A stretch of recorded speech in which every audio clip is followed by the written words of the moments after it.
That's enough. Okay. Okay, that's... Ow. That's enough. We should get going now, okay?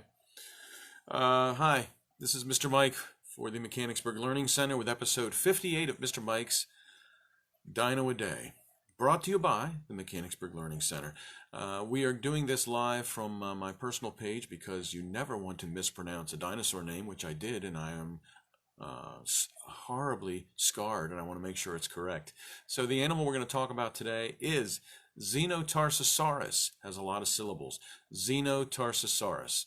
Xenotarsosaurus was discovered in 1980 by Juan Carlos Sciotto, and made it aware of the famous paleontologist. He took it to the famous paleontologist Jose Fernando Bonaparte, and in 1986 they did a follow-up dig there and additional bones. Originally they discovered just a couple of backbones from what was soon to be called Xenotarsosaurus, but they really didn't know what it was. And then they discovered something very interesting. They discovered some leg bones of the animal, which made it pretty unique. Now, it was originally thought to be related to this animal, which I will show you. This is Carnotaurus, which is known for its very crazy horns on its head, as well as its incredibly puny forearms. If you can barely see them on here, they're right there. They're very small. We make fun of T-Rex for having small arms. Well, Carnotaurus had some extremely itty-bitty puny things that weren't very much to talk about. They were probably on their evolutionary way out. So the Xenotarsosaurus was related to the Carnotaurus. And then later on, they felt it might have been related to something different, which I'll show you in a little while. So the thing was about 18 feet long, lived about 99 to maybe 89 million years ago. And when it was described in 1986, there was a team of paleontologists that worked together, and they ended up honoring Jose Fernando Bonaparte with its species name. The genus name is Xenotarsosaurus, and then the second name is Bonaparti, named for Jose Bonaparte, famous paleontologist who I found out we lost in February of this year. So hats off to Jose Bonaparte, a true legend in terms of paleontology, not just for Argentina, but worldwide. Made many important discoveries, and he was 91 when he died in February of this year. So long live Jose Bonaparte.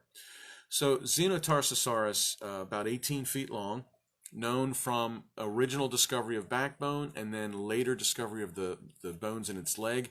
And this is what made it so unique, and this is how it got its name. The name means strange-ankled lizard. Why would they name it strange-ankled lizard? Well, because strange-ankled lizard, they found that the bones of the backbone, of the leg bone, were actually fused together. So we have our femur here, and we have our tibia here, and then the ankle bone. And the ankle bone and all these were fused together, which is really kind of odd, because you think you'd want some movement back there for the animal to move quickly. But obviously it was carnivorous, and it was obviously a predator, so it had to be fast. So it's a little bit of a mystery as to how and why these bones were fused together.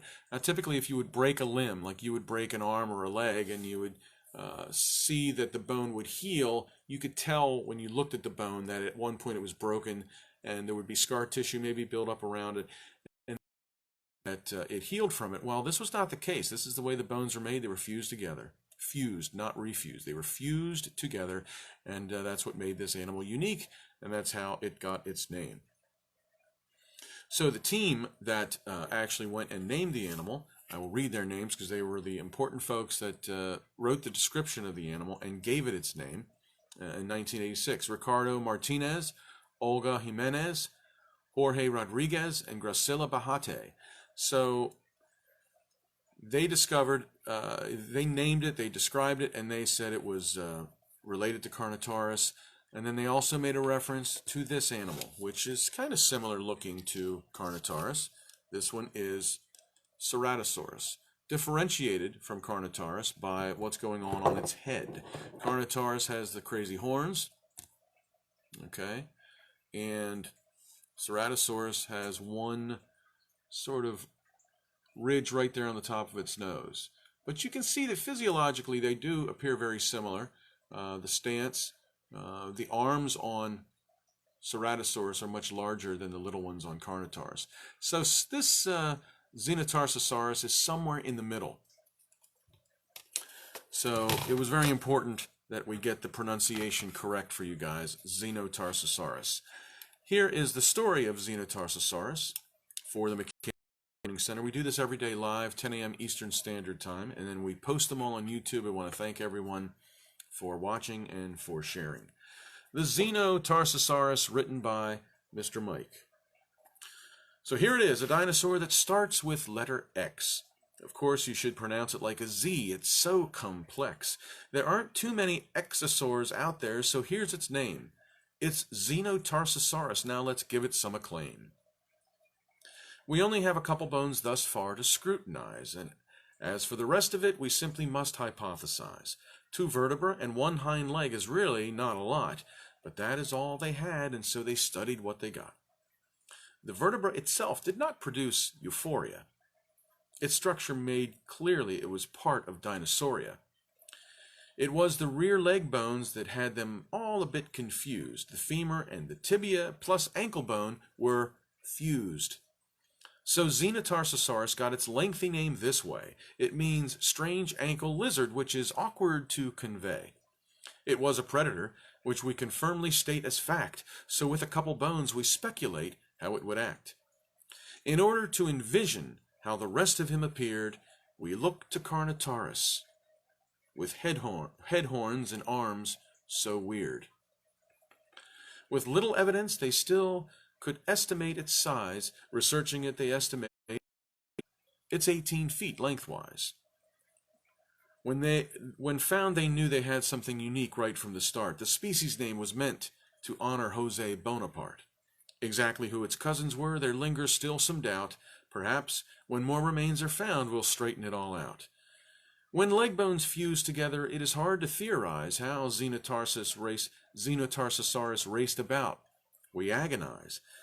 But somehow Xeno managed to chase down a juicy meal. It had to be successful. Still, we wonder, what's the deal? So, the Xenotarsosaurus, discovered in 1980 and named in 1986 after Jose Bonaparte. Thank you for watching. We do this every day live, 10 a.m. Eastern Standard Time on Facebook. We post them to Mr. Mike Sgrignoli's YouTube page. Thank you for liking. Thank you for subscribing. And we will do it again live tomorrow, and we will get the pronunciation of the dinosaur absolutely correct. I guarantee it, or we'll do it again. Xenotarsosaurus, related to those two guys. See you tomorrow.